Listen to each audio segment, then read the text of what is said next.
Então, gente, nós vamos dar continuidade à lelobiose, a parte 2, que nós vamos falar de relações desarmônicas interespecíficas, ou seja, entre seres de espécies diferentes.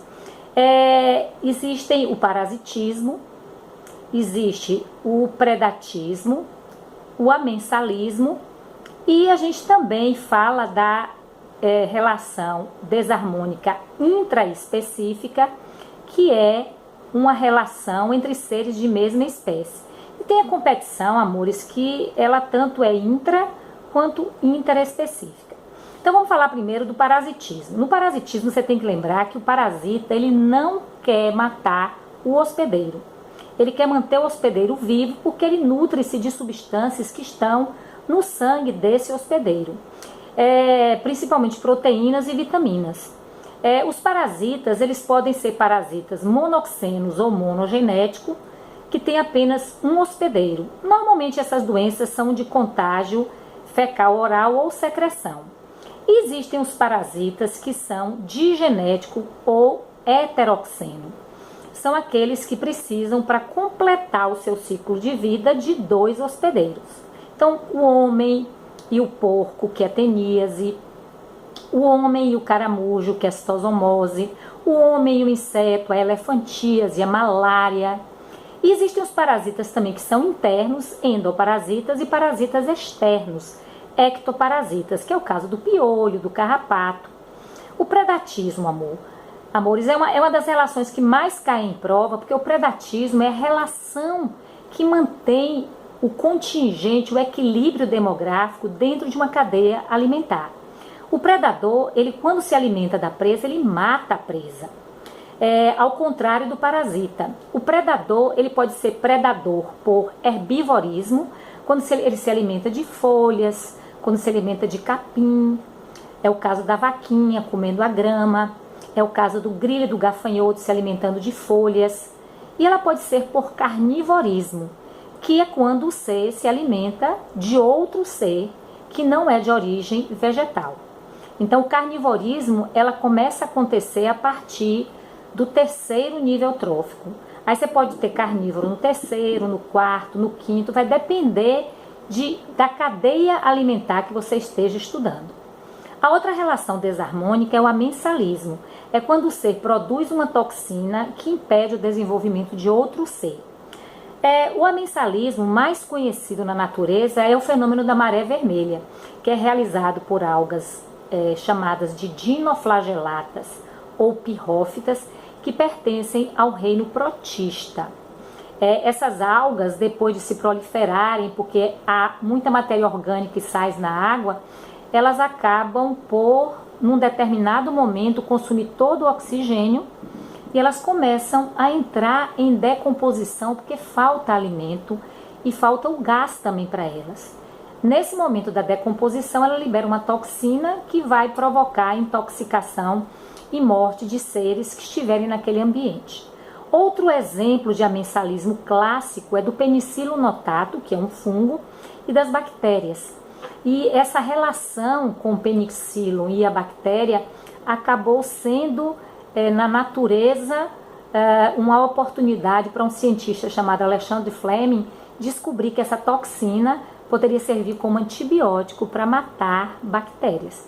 E hoje muitos antibióticos são feitos à base da penicilina. E a outra relação, amores, que tanto pode ser intra como interespecífica, é a competição. Então, o ser ele pode competir pelo alimento, que é o mais comum, e quando é entre seres de mesma espécie, pela fêmea.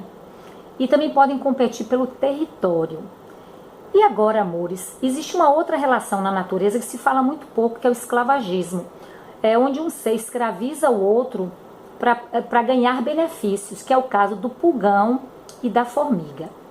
A formiga ela escraviza o pulgão para cortar folhas em altos de árvore para levar folhas de melhor qualidade, de maior tamanho para o formigueiro. E entre seres de mesma espécie, amor, existe uma relação desarmônica intraespecífica chamada de canibalismo, onde o ser se alimenta de outro de mesma espécie. E o exemplo mais clássico na natureza é o do louva-a-Deus. A fêmea, amores, depois de manter uma relação de amor com o louva-a-Deus macho, ela se prepara para o momento da cópula. Neste momento, o macho pede para morrer. Bebês. O macho, ele só ejacula depois que a fêmea come uma determinada região encefálica dele. Enquanto ele está acasalando, para ele ejacular, a necessidade que a fêmea abocanhe a cabeça dele e corte um pedaço. Aí ele ejacula e morre feliz. Morre de amor, morre pela fêmea, morre pelos bebês. É muito lindo, amores. E a outra relação, gente, é a da aranha e do escorpião também com o macho. Após a cópula, o macho morre, a fêmea mata o macho. Algumas espécies. Claro que não são todas as aranhas que fazem isso. Essas espécies, elas após acasalarem com o macho, elas matam o macho e comem ele. Agora, gente, tudo tem uma motivação, né? O macho, depois que ele ejacula nessa primeira relação, ele não iria mais copular com a fêmea. Então ele ia ficar fazendo o que, amores, na vida? Se drogando, se prostituindo, ouvindo a rocha. A natureza não deixa, amores. Então a fêmea fez pro bem dele. Eu queria que vocês entendessem isso.